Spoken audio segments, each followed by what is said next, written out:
Cuando vi a la hija de Marco salir de la cocina en ropa interior, no supe si gritar o vomitar. Tenía solo 17 años, el pelo mojado, y un moretón en el cuello que no estaba allí el día anterior. Me miró con esa mezcla de desafío y nerviosismo que solo tienen los adolescentes que han hecho algo muy jodido y todavía no entienden el alcance de sus actos. No me pidió perdón, no dijo ni una palabra. Caminó hacia el pasillo, se encerró en el baño, y dejó tras de sí un olor ácido a champú barato y cigarro. Marcos apareció 30 segundos después, con el rostro pálido y esa mirada que solo he visto en los hombres que saben que están a punto de perderlo todo. Llevaba una camiseta arrugada y el pantalón de chándal que solía ponerse los domingos. Me preguntó si había visto sus llaves. No sé cómo no le rompí la cara. Porque lo supe. No hizo falta más.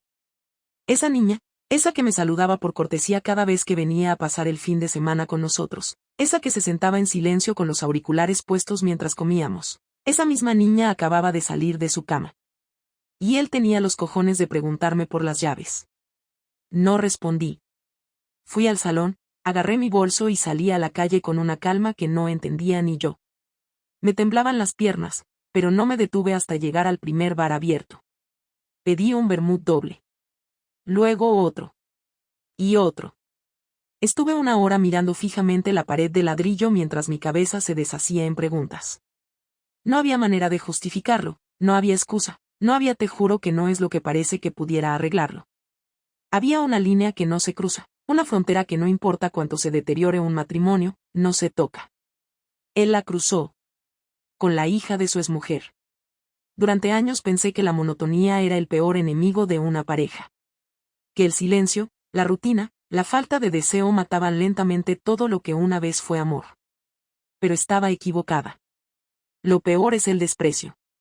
El tipo de desprecio que permite que tu marido se acueste con una cría mientras tú haces la compra.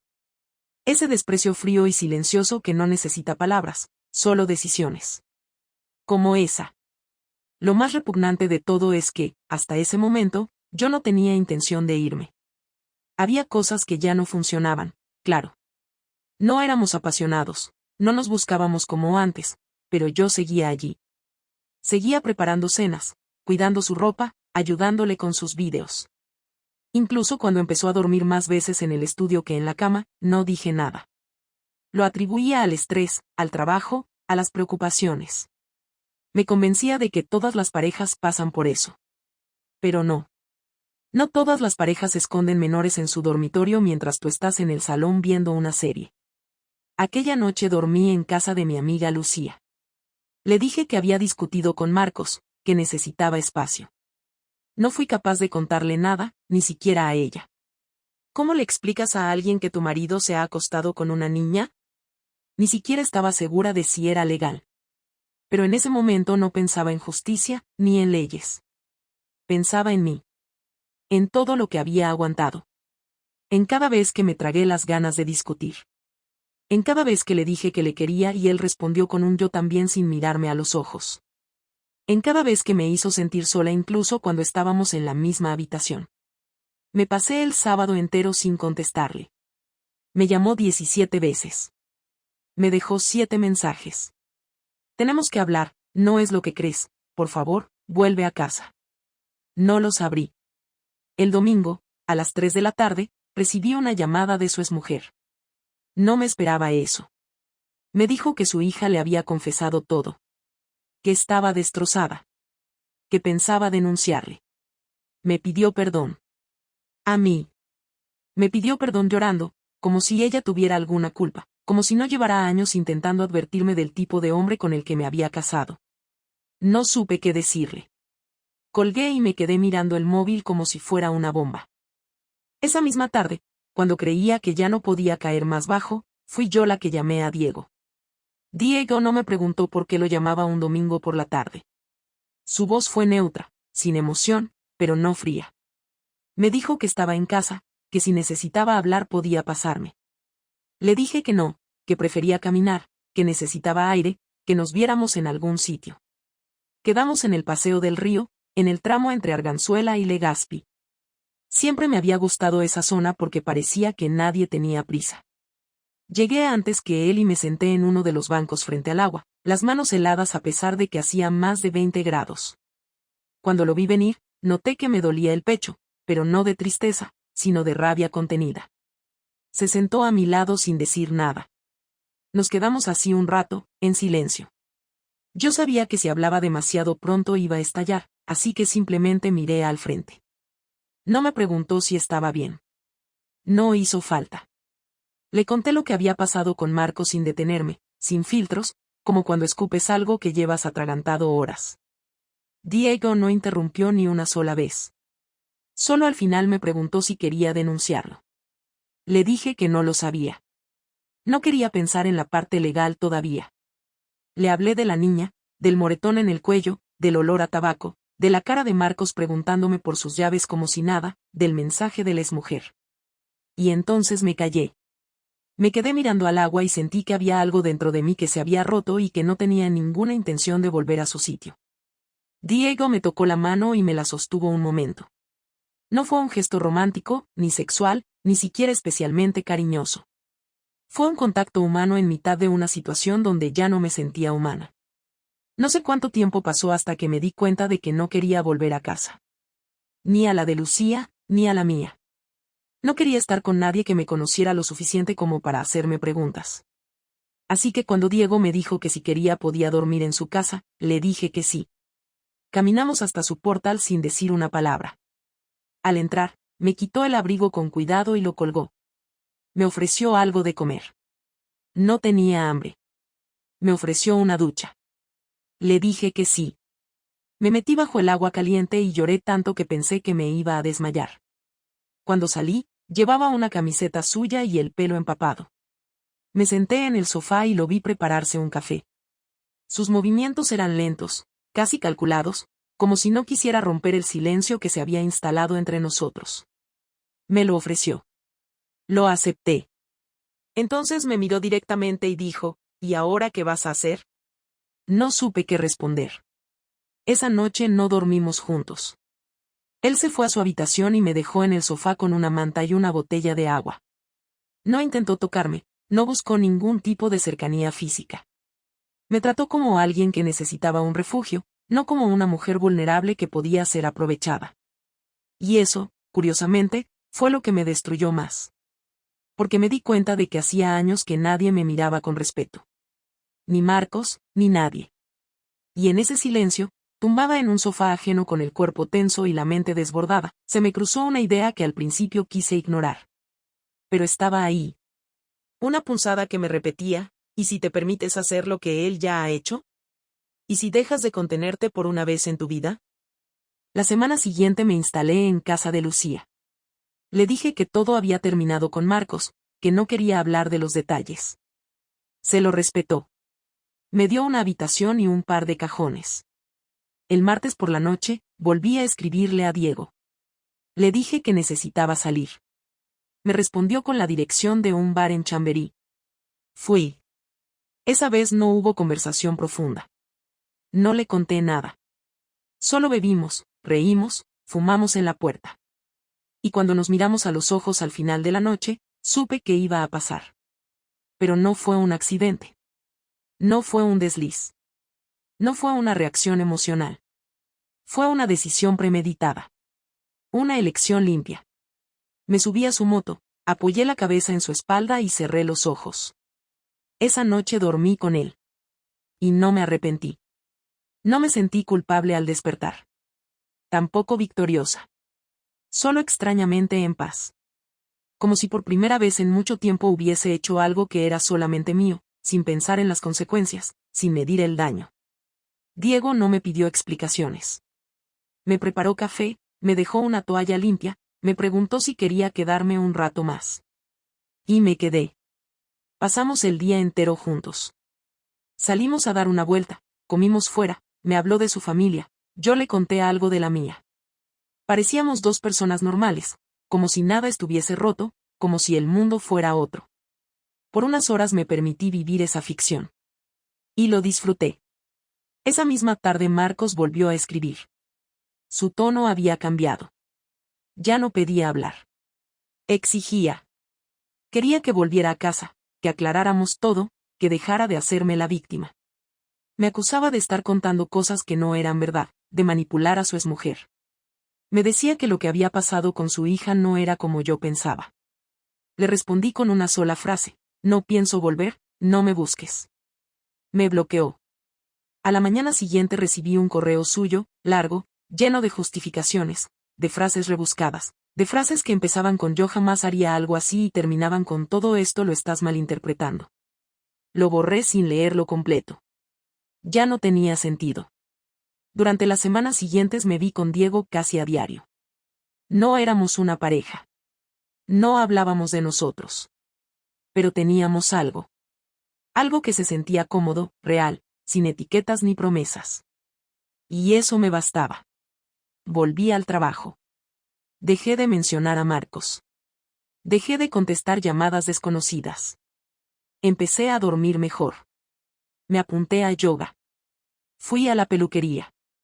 Empecé a reconectarme conmigo misma de formas pequeñas, casi invisibles. Nadie sabía lo que había hecho, ni siquiera Lucía. Para el resto del mundo, yo era una mujer que había terminado una relación tóxica y estaba empezando de cero. Solo yo sabía la verdad. Que me había acostado con otro hombre como forma de liberación, de castigo, de escape. Y no me avergonzaba de ello. No lo hice por venganza. No lo hice para equilibrar la balanza. Lo hice porque necesitaba recuperar el control de mi cuerpo, de mis decisiones, de mi deseo. Y porque, aunque me cueste admitirlo, me gustaba. Me gustaba Diego, me gustaba cómo me tocaba, cómo me hablaba, cómo me escuchaba sin intentar arreglarme. Él no me prometía nada, no me hablaba del futuro, no me pedía explicaciones. Solo estaba ahí. Y eso, después de años con alguien que ni siquiera se tomaba el tiempo de preguntarme si dormía bien, era más de lo que yo podía procesar. Claro que sabía que no podía vivir en esa burbuja para siempre. Tarde o temprano algo iba a romperse. Y fue Marcos quien rompió el silencio. No fue una llamada ni un mensaje. Fue una carta. Un sobre blanco sin remitente que encontré en el buzón del piso de Lucía cuando volvía del trabajo. Tenía mi nombre escrito a mano, con su letra apretada y desordenada, la que siempre usaba cuando estaba nervioso o enfadado. Subí las escaleras sin abrirlo. Me encerré en la habitación, me senté en la cama y lo abrí despacio, como si cada movimiento fuera a detonar algo. La carta no tenía introducción ni despedida. Iba al grano. Sé lo tuyo con Diego. Sé dónde estuviste el viernes, sé dónde dormiste el sábado. Te he visto. Me quedé paralizada. El resto del texto era una mezcla de frases incoherentes, acusaciones, amenazas veladas y reproches. Decía que yo no era mejor que él, que había usado cualquier excusa para acostarme con otro, que me había estado observando desde hacía semanas, que sabía cuándo salía, con quién, a qué hora. Terminaba con una frase escrita en mayúsculas: vas a pagar por todo esto. Estuve más de media hora sin moverme, con la carta entre las manos y el estómago hecho un nudo. No era solo lo que decía, sino el tono, la forma en que estaba escrita. Marcos nunca había sido violento físicamente, pero ese texto era como una amenaza muda. No fui a la policía, no tenía pruebas de nada más allá de un papel escrito sin firma. Pero sí se lo conté a Diego. Fui directa, sin rodeos. Le mostré la carta y le dije que ya no era solo un problema personal, que ahora estaba entrando en un terreno peligroso. Me ofreció quedarme a dormir en su casa, pero no acepté. No quería que Marcos pensara que estaba asustada, ni que podía controlarme con miedo. Me quedé en casa de Lucía, cerré bien la puerta con llave y no dormí en toda la noche. Al día siguiente Marcos me llamó desde un número oculto. No respondí. Me dejó un mensaje de voz. Tú y yo tenemos que hablar, no puedes esconderte eternamente, sabes que esto no ha terminado. Su voz era distinta, agitada, pero no rota. Parecía alguien que ya no tenía nada que perder. Y eso me asustó más que cualquier grito. Le respondí con un único mensaje: lo nuestro está acabado. Si vuelves a escribir o a seguirme, iré a la policía. Nunca me contestó, pero durante los días siguientes noté cosas extrañas. Un coche aparcado frente al portal con las luces apagadas, alguien que colgaba al segundo timbre, pasos en la escalera cuando llegaba tarde. Lucía también se dio cuenta. Me pidió que me fuera a vivir con mis padres un tiempo. Le dije que no. Estaba harta de huir, harta de moverme como si fuera yo la culpable. Esa tensión se mantuvo hasta que, una tarde de viernes, al salir del trabajo, lo vi esperándome frente a la entrada del edificio. Estaba apoyado en la pared, con los brazos cruzados y una expresión que no supe descifrar. No parecía enfadado, pero tampoco tranquilo. Me acerqué con el corazón latiéndome en la garganta. No dije nada. Él sí. Quiero hablar contigo. Un momento.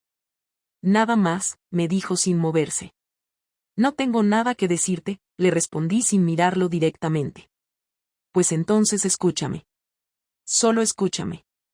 Le hice un gesto para que hablara rápido. Entonces me soltó todo de golpe, sin respirar entre frases, como si hubiera estado ensayándolo. Me dijo que se sentía traicionado, que no podía creer que yo hubiese tardado tan poco en acostarme con otro, que él me había fallado, sí, pero que lo nuestro se había roto por culpa de los dos. Que no lo justificaba, pero que tampoco aceptaba que yo fuese ahora la víctima. Que si yo pensaba que él era un monstruo, entonces yo era una hipócrita. Me hablaba como si estuviéramos en igualdad de condiciones, como si engañar a tu mujer con una menor fuera lo mismo que acostarte con alguien después de haberlo dejado. Lo dejé hablar. Cuando terminó, lo miré a los ojos por primera vez. ¿Has terminado? Sí. Entonces escúchame tú. No te atrevas a compararnos. Tú cruzaste una línea que no tiene vuelta atrás. Yo no. Yo no hice nada mientras aún estábamos juntos. Yo no toqué a nadie mientras dormía a tu lado. Tú sí. Así que no vuelvas a ponerte en el mismo plano que yo. No tienes derecho. Marco se quedó en silencio. Me miró como si no supiera quién era yo. Como si esa respuesta le doliera más que todo lo anterior. Dio un paso atrás, bajó la mirada, y se fue sin decir nada más. Respiré hondo y entré de nuevo al edificio. Esa noche dormí con una calma extraña, como si por fin se hubiese cerrado algo. Pero me equivoqué. Al día siguiente lo descubrí. Estaba preparando café en casa de Lucía cuando me escribió una compañera de trabajo. Un simple mensaje: oye, ¿es verdad lo que está circulando por ahí sobre ti y Diego? Le pregunté a qué se refería. Me respondió con una captura. Una conversación de un grupo donde alguien había enviado fotos mías entrando al portal de Diego, otro mensaje con detalles falsos sobre nuestra relación, y un audio donde una voz distorsionada decía que yo llevaba meses siendo infiel, incluso antes de separarme. Lo peor no era el contenido. Lo peor era que la mayoría lo creía. Diego también lo vio. Me llamó en cuanto lo recibió. Estaba furioso, no por él, sino por mí. Me preguntó si quería que hablara con su abogado. Le dije que no. No todavía. Primero quería confirmar que había sido Marcos. Y lo confirmé. Porque entre los archivos difundidos había uno que solo podía haber tomado él. Una foto mía desde la ventana del estudio que daba al parque. Yo estaba sentada en un banco con Diego, con la mano sobre la suya. Esa imagen era de semanas atrás, de un momento en el que creía estar sola. Llamé a Marcos. Me respondió al segundo tono. ¿Tú has ido? ¿De qué hablas? Las fotos. Los mensajes. El audio. No tengo ni idea de lo que dices. Solo te lo voy a decir una vez, como vuelva a circular algo más, te denuncio. Haz lo que quieras. Colgó. No me gritó. No se defendió. No lo negó del todo. Y eso fue suficiente. Fui a Recursos Humanos ese mismo día y les expliqué que estaba siendo víctima de una campaña de difamación. No di nombres, solo pedí que, si volvían a aparecer cosas, se me informara de inmediato. También hablé con una abogada. Me dijo que era complicado, que sin pruebas directas sería difícil demostrar que era él, pero que podía ir preparando una denuncia por acoso. Aún no la he presentado. Sigo esperando. No por miedo, sino porque sé que va a ir más allá. Y cuando lo haga, quiero estar lista. Desde aquel día, las cosas con Diego se enfriaron. No porque dejáramos de gustarnos, sino porque el escándalo empezó a alcanzarlo también. Sus jefes se enteraron, sus compañeros empezaron a mirarlo diferente, incluso su familia le hizo preguntas. No me lo reprochó, pero lo vi. Lo noté en su forma de hablar, en los silencios entre frase y frase, en las citas que ya no proponía. Así que fui yo quien tomó la decisión de poner distancia. No terminamos como pareja porque nunca lo fuimos, pero dejamos de vernos. Me dolió más de lo que pensé. Durante días me pregunté si había valido la pena. Si acostarme con Diego había sido un acto de libertad o de destrucción. Si mi reacción al dolor de Marcos me había convertido en algo que yo misma despreciaba. Pero no encontré respuestas. Porque no se trataba de redención, ni de justicia, ni siquiera de lógica. Se trataba de mí. Y de todo lo que aún me faltaba por enfrentar. El correo llegó un martes por la mañana, justo antes de entrar en una reunión. El remitente era un hombre que no conocía, pero el asunto me heló la sangre: solicitud de aclaración sobre las imágenes. Abrí el mensaje y lo primero que vi fue el logo del colegio donde trabajaba. En el cuerpo del texto, la dirección me pedía explicaciones urgentes sobre cierto material compartido en redes que comprometía mi idoneidad profesional y reputación pública. Me temblaron las manos. No hacía falta leer más para entenderlo. Marcos había dado el siguiente paso. No respondí de inmediato. Fui al baño, cerré la puerta con llave y respiré hondo mientras abría el archivo adjunto. Eran capturas de pantalla, correos falsos con mi nombre y fotos manipuladas. En una de ellas aparecía yo con un alumno, en otras se insinuaban mensajes que nunca existieron. No eran realistas, pero estaban lo suficientemente bien hechas como para parecerlo. Lo comprendí al instante. Marcos no quería humillarme solo en mi entorno personal, quería destrozar mi vida laboral, convertirme en un problema institucional, hundirme de forma que nadie volviera a confiar en mí. Llamé a la directora. Me citó para esa misma tarde. Intenté mantener la compostura, pero cuando llegué al despacho supe que ya todos lo sabían. Me ofreció un asiento, habló con tono formal, y me dijo que habían recibido denuncias anónimas que me implicaban en conductas inapropiadas con un menor. No mencionó nombres, pero entendí de qué se trataba. Le expliqué que era falso, que era una campaña personal, que tenía motivos para creer que mi expareja estaba detrás. Me escuchó con la misma expresión que se usa cuando alguien te da una excusa que suena ensayada. Me dijo que la institución tenía que abrir una investigación interna, que mientras tanto debía tomarme una licencia temporal. Fue una forma elegante de decirme que estaba suspendida. Salí del colegio con una sensación que no había experimentado ni siquiera el día que descubrí la traición. Era diferente, más seca, más profunda. No era dolor ni rabia, era la certeza de que había perdido algo que no se recupera. Llamé a Lucía, se lo conté todo de golpe, y me dijo que fuera a su casa. En el camino, recibí otro mensaje, un número desconocido, sin texto, solo un enlace. No lo abrí. Lo borré directamente. Diego fue el siguiente en enterarse. Me llamó esa noche. Su tono era serio, tenso. Me han llegado cosas, están diciendo barbaridades, ¿estás bien? Le dije que no estaba bien, que Marcos había ido demasiado lejos. Me ofreció denunciarlo juntos, hacer público lo que había pasado con la hija de su exmujer, destapar toda la historia. Pero eso era algo que yo no podía hacer. Primero, porque ella era menor. Segundo, porque aunque todo fuera verdad, yo no tenía pruebas físicas, solo mi palabra. Y tercero, porque sabía que si hacía eso, Marcos no se detendría. Lo perdería todo, pero antes se aseguraría de arrastrarme con él. Pasé las siguientes semanas moviéndome entre abogados, correos, declaraciones y silencio. Intenté demostrar mi inocencia, recopilar pruebas de que las imágenes eran falsas. Presenté la denuncia por acoso que había dejado en pausa. La policía me tomó declaración, pedí orden de alejamiento. Me dijeron que sería difícil, que sin amenazas directas o agresión física el proceso sería lento. Mientras tanto, los rumores se extendían. Algunos padres del colegio me escribieron en privado diciendo que creían en mí. Otros simplemente dejaron de saludarme. Mis compañeras de trabajo me evitaban en los grupos de chat. Me convertí en un hombre incómodo. Una tarde, al llegar al portal de Lucía, encontré el timbre roto y un sobre metido bajo la puerta. Dentro había una memoria USB. No había nota, ni remitente, nada.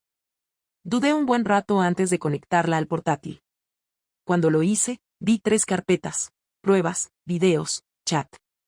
Todo era material manipulado, conversaciones inventadas, fotos editadas, y una grabación de audio donde una voz femenina hablaba de un supuesto encuentro sexual con un alumno. La voz era la mía. Reconocí mi acento, mis pausas, mi manera de pronunciar las S. Pero yo nunca había dicho esas frases. Era una imitación hecha con inteligencia artificial, o con fragmentos de audios míos sacados de contexto. No sabía cómo lo había conseguido, pero sí quién. Llamé a la policía de nuevo y les entregué todo. Me dijeron que era grave, que investigarían el origen, pero que debía prepararme para un proceso largo.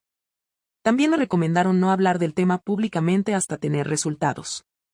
Diego insistía en que debíamos exponerlo en redes, defendernos. Pero yo sabía que si empezábamos esa guerra, él también saldría dañado. Marcos tenía información de los dos. Y la usaría. El golpe final llegó un jueves por la noche. Estaba cenando con Lucía cuando sonó el timbre.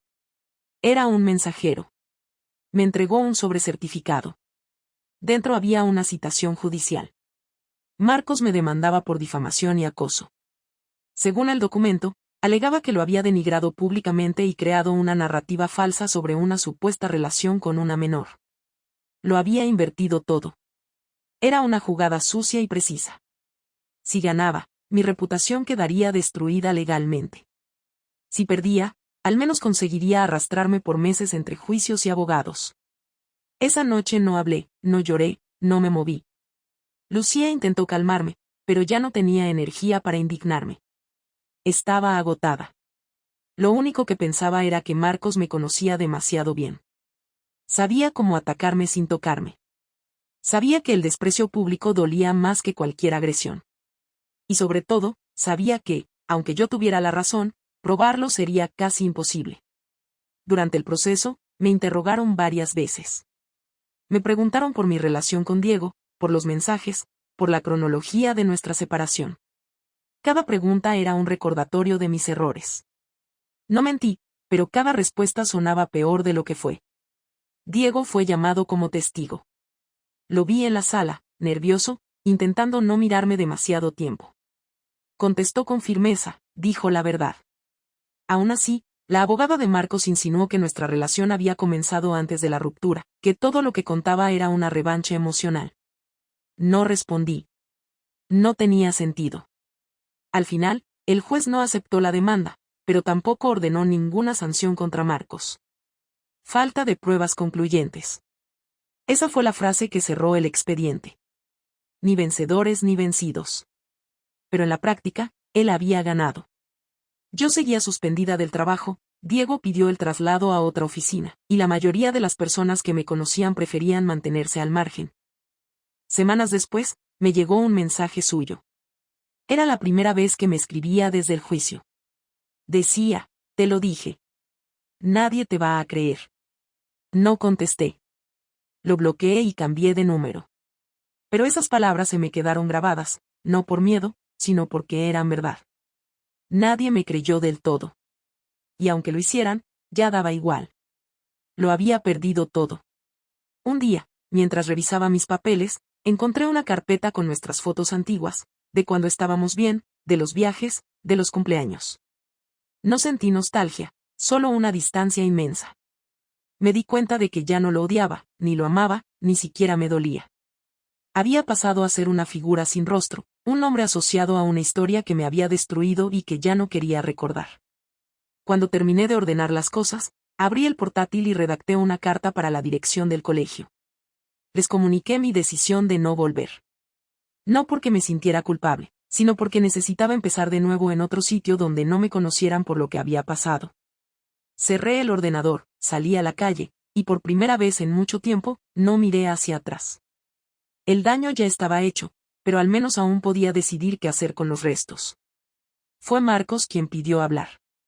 Me escribió un correo con el asunto, una sola conversación, sin firma, sin adornos, como si ya no quedaran formas de maquillar la guerra. Lo recibí 2 semanas después del fallo judicial, cuando todavía estaba cerrando cuentas, cambiando contraseñas y firmando los últimos papeles de la renuncia. Lo leí 4 veces antes de decidir contestar. Le dije que sí, que podía hablar conmigo, pero en un sitio público, y que no viniera con papeles ni amenazas, solo con la intención de cerrar todo de una vez. Me respondió con un lugar, el parque donde solíamos pasear antes de tener coche, cuando éramos jóvenes y todavía hablábamos sin forzar las palabras. Acepté, más por curiosidad que por ganas de verle. Llegué 10 minutos antes. El banco seguía allí, igual de torcido, con una esquina rota. Me senté con las manos cruzadas y la espalda tensa, observando a la gente pasar con perros, carritos y móviles. Él apareció puntual, sin barba, con gafas de sol y esa chaqueta de entretiempo que usaba en otoño. Se acercó sin sonreír, se sentó al otro extremo del banco y no dijo nada en los primeros segundos. Fui yo quien rompió el silencio. Habla. Quiero cerrar esto. Hace tiempo que podrías haberlo hecho, y elegiste no hacerlo. Tenía rabia. Tú también. Yo no destruí tu vida profesional. Tú sí lo intentaste con la mía. ¿Lo intenté? No. Lo hice. Y no me siento orgulloso, pero tampoco me arrepiento. Perfecto. Entonces no tengo nada más que escuchar. No te vayas. Me quedé sentada. No por él, sino por mí. Porque ya no me dolía oírle. Ya no me afectaba. Me quedé porque quería terminar de vaciar todo lo que quedaba entre nosotros, incluso si era odio. Dime lo que viniste a decir. No alargues lo inevitable. Estaba destruido. Lo que pasó con ella no fue lo que piensas. No te atrevas. Déjame hablar. No. No te atrevas a justificarlo, ni a minimizarlo. No fue un error. Fue una decisión. Y tú sabías lo que hacías. Lo sé. No vengo a pedirte perdón. No serviría de nada. Pero necesito que lo escuches de mí, no de lo que te dijeron. Ya sé todo lo que necesito saber. Tú la recibiste, tú la metiste en tu cama, tú decidiste no ver los límites. Nunca fue una relación. Fue un momento. Un único momento. Ella estaba confusa, yo también, y fue una puta locura que jamás debió pasar. Y aún así pasó. Sí. Pasó. Y no hay forma de borrarlo.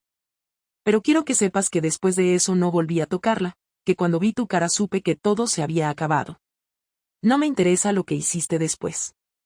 Me interesa lo que destruiste antes. Marcos bajó la mirada.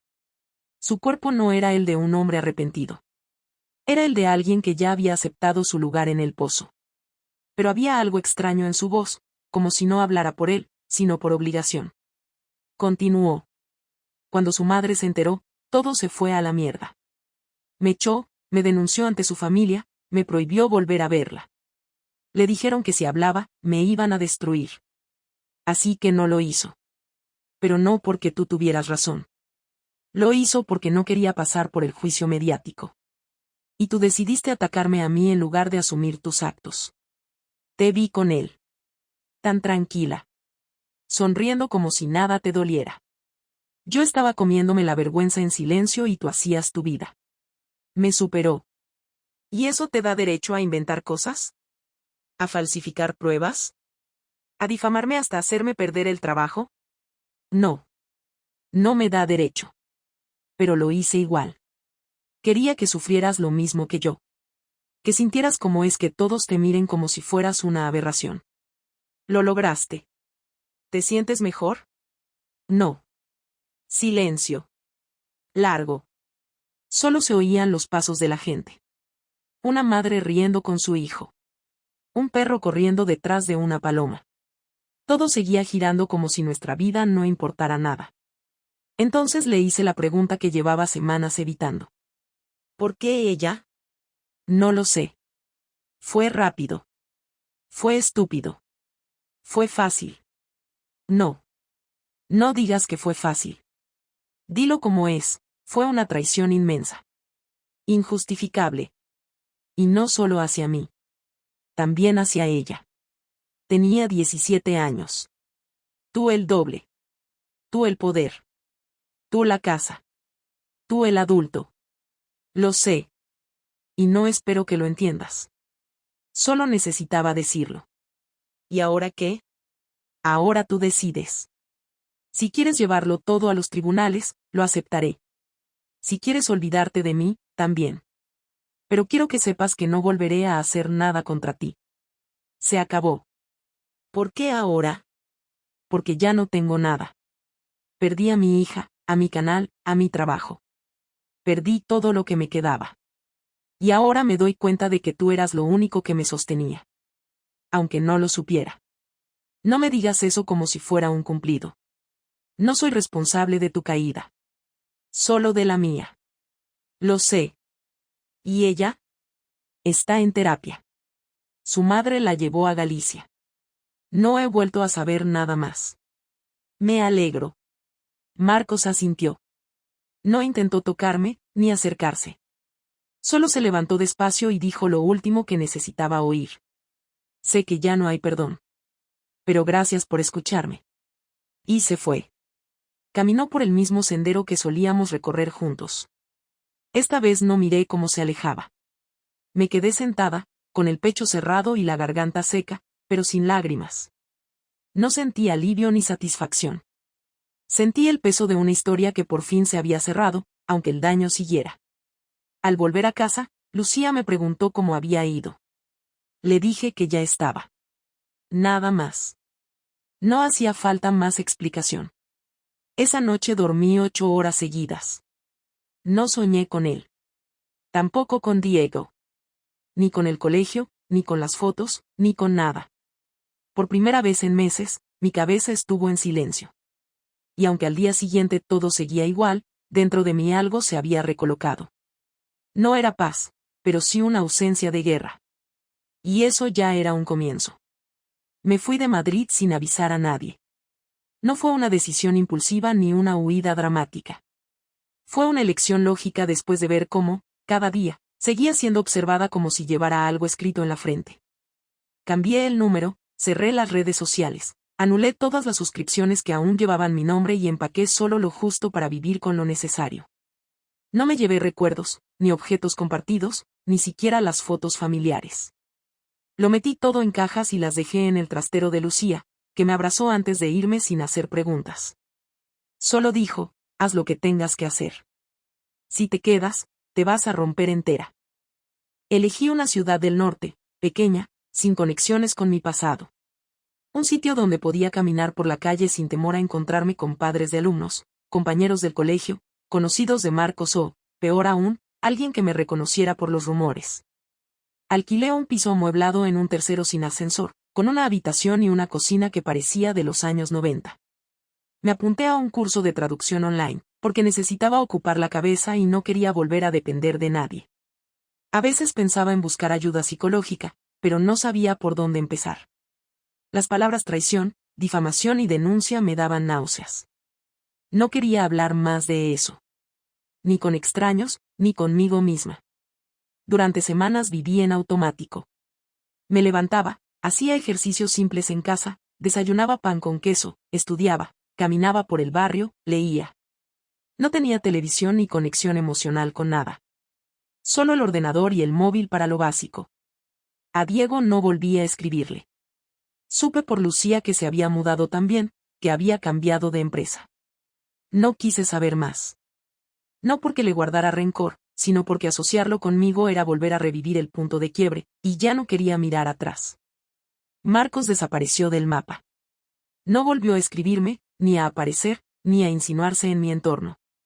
Lo último que supe de él fue que había vendido la bicicleta, cerrado su canal y puesto en alquiler el piso. No quise confirmar nada. Un día, mientras hacía la compra en una tienda pequeña de barrio, me crucé con una mujer de unos 40 años que me preguntó si era nueva en la zona. Le dije que sí, que acababa de mudarme por trabajo. Me dijo que si necesitaba algo, su hermana alquilaba habitaciones para estudiantes. Hablamos unos minutos. Me preguntó si estaba casada. Le dije que no. No me tembló la voz al responder. Ella asintió y cambió de tema. Esa conversación anodina me dejó pensando toda la noche. Por primera vez en mucho tiempo, alguien me había hablado sin tener expectativas, sin querer escarbar, sin conocer mi historia. Y yo también había respondido como alguien que ya no se definía por su pasado. Ese día comprendí que no estaba tan rota como creía. Pasaron meses antes de que volviera a mirarme en el espejo con calma. Lo hice un martes, después de terminar una sesión del curso, mientras me cepillaba el pelo. Me observé con más atención que de costumbre. Ya no tenía el rostro tenso, las ojeras estaban menos marcadas, y el gesto de mi boca era más neutro que triste. No me vi guapa, ni renovada, ni poderosa. Me vi real. Sin adornos. Sin narrativas. Una mujer que había tocado fondo y había sobrevivido. No por fuerza, ni por estrategia. Solo por inercia. Por haber resistido cuando todo me empujaba a desaparecer. Lo más difícil fue aceptar que había partes de mí que ya no volverían. La ingenuidad, la confianza ciega, la versión de mí que todavía creía que el amor lo justificaba todo. Perdí esa parte. Pero también gané otras. Aprendí a no callar por miedo, a no justificar lo injustificable, a no conformarme con una vida a medias por costumbre. Y sobre todo, aprendí que hay una diferencia abismal entre perdonar y olvidar. Yo no he perdonado a Marcos, ni lo haré. Pero tampoco cargo con él. No le dedico mis pensamientos, no alimento el odio. Simplemente ya no está. Es un dato. Un hecho. Una historia más que se cerró. A veces me despierto en mitad de la noche pensando en la conversación del parque. Me pregunto si él de verdad comprendió algo, si el daño que me hizo le pesa ahora que no queda nadie que lo respalde. Otras veces, me despierto pensando en la menor. Me pregunto si sigue en Galicia, si ya no tiene pesadillas, si alguien se encargó de protegerla como no hice yo. Porque aunque no fui culpable de lo que le hizo Marcos, me pesa no haber hecho más. No haber denunciado desde el principio, no haber hablado con su madre en persona, no haber gritado más fuerte. La culpa es un veneno lento que no mata, pero entumece. Con el tiempo, entendí que lo que viví no podía resolverse en términos de justicia o castigo. Nadie pagó por lo que hizo, nadie reparó lo que se rompió. El sistema no me protegió, la gente no me defendió, y las pruebas no fueron suficientes. Pero sobreviví. Y eso, en esta historia, ya es demasiado. Me reinventé sin épica, sin discursos, sin venganza. Solo recogí mis partes y seguí andando. Una tarde, mientras revisaba ofertas de trabajo en remoto, encontré un anuncio para una fundación que apoyaba a víctimas de acoso laboral. Buscaban a alguien con experiencia en redacción y manejo de casos complejos. Dudé antes de enviar el currículum. No quería volver a exponerme. Pero lo hice. A los 2 días me llamaron. Tuvimos una entrevista larga. Me preguntaron por qué había dejado la docencia. Les dije que por motivos personales. No insistieron. Una semana después me ofrecieron el puesto.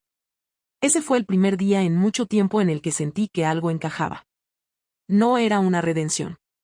Era una oportunidad. Y la tomé. Hoy, mientras escribo esto, no lo hago para justificarme ni para dejar constancia. Lo hago porque sé que hay otras como yo.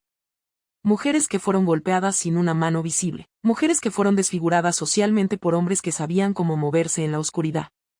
Lo hago porque me habría gustado leer algo así cuando estaba en el peor momento. No para sentirme menos sola, sino para entender que no estaba loca. Esta historia no tiene un final feliz. No hay reconciliación, ni justicia poética, ni redención milagrosa. Solo hay una mujer que vivió una tormenta y salió caminando. Y eso es todo lo que importa. Ya no necesito que me crean. Me basta con saber que sigo de pie. Y que no pienso volver atrás.